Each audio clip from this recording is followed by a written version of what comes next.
قاری زینت القراء استاذ القراء حضرت مولانا قاری نصیر اللہ ندیم سے ہم تشریف فرما دے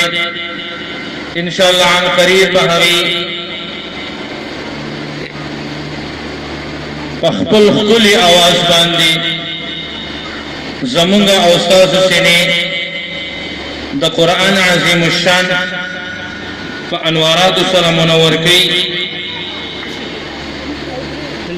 دا دین پس زد تقریر دا پارا دا دی جامعی طالب العلم حسب اللہ تخواست کم کے حغراشی اور استاذ قرآن نے تقریر پیش کی حسب اللہ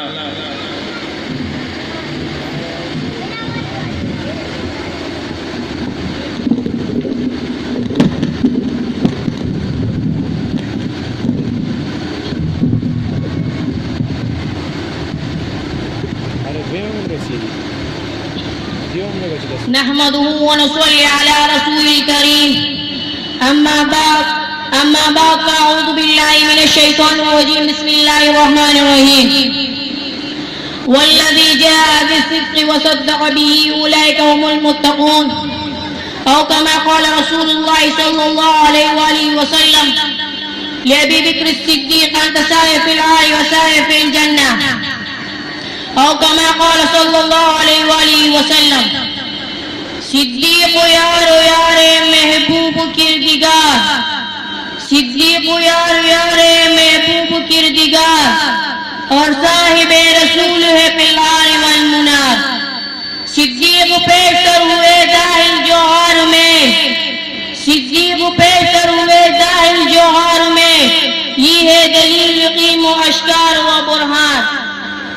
صدیق جب تک نہ کسی دل میں آئے گی صدیق جب تک نہ کسی دل میں آئے گی اس دل میں نہیں آئے گی نبوت کے تاجدار محترم اساتذہ کرام اور گلشن انور کے چیختے میٹھتے بلبلو السلام علیکم ورحمۃ اللہ وبرکاتہ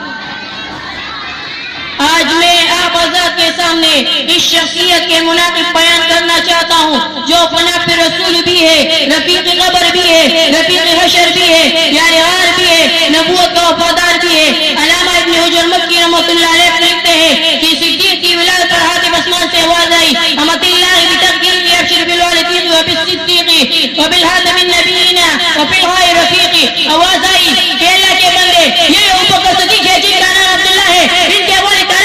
عثمان ہے انہیں تو بکر ہے لقب عتیق و صدیق ہے مشہور محمد کا رفیق ہے یہی وہ بچہ ہے جو نبی کا قیامت تک رفیق ہے یہی وہ بکر صدیق ہے جو وسیع رسول ہے سامعین توجہ کیجئے پورے صحابہ میں افضل اعلیٰ پالا پہلے رفاق سے صرف کا رفیق مصطفیٰ کا وسیع مصطفیٰ کا مشیر صرف وہ بکر صدیق رسول ہے صدیق پورے کائنات میں شہید بہت ہے محدث بہت ہے مفسر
کچھ نہیں دیتا، وہ اسلام کو سب کچھ دیتا ہے. پہلو ہی مصطفیٰ میں بنا آپ کا مزہ، پہلو ہی مصطفیٰ میں بنا آپ کا مزہ. کون جیوائے پہ آپ جہاں کا حمیر کا، پروانی کو شمع بلبل کو پھول بس، پروانی کو شمع بلبل کو پھول بس، صدیق کے لیے خدا کا رسول بس. وما علینا الا البلاغ.